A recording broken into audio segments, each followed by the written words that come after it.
We're back with some breaking news. President Biden will travel to the southern border in Texas this Thursday as he works to get the bipartisan Senate border deal passed. And also making a border visit Thursday, former President Donald Trump. Let's bring in NBC News senior White House correspondent Kelly O'Donnell. Kelly, what do you know? Well, this is just developing, Anna, and what we are told by senior administration officials is that President Biden will go to Brownsville, Texas, where he will meet with local leaders, law enforcement, and Border Patrol agents. This is part of the administration and the president's push to try to get funding for the border.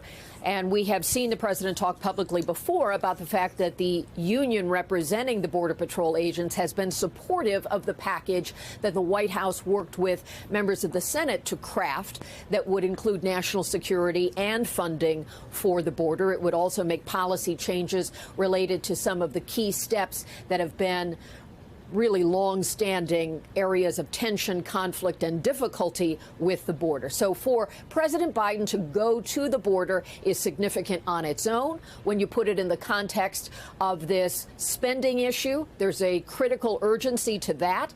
The administration would like to see that done. House Republicans have objected, even though overall House Republicans are talking about wanting more border funding and security. And then you mentioned that former President Trump will be there on the same day, or at least in the region on the same day.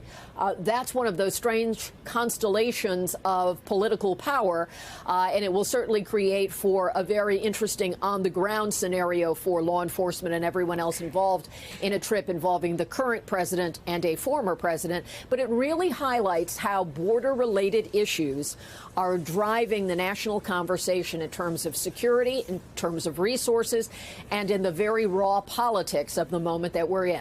Anna? And sources familiar now telling us Trump remarks will be in Eagle Pass, Texas on Thursday. So we'll have an interesting combination there and covering both of these men as they highlight immigration and the border security issue. Kelly O'Donnell, thank you.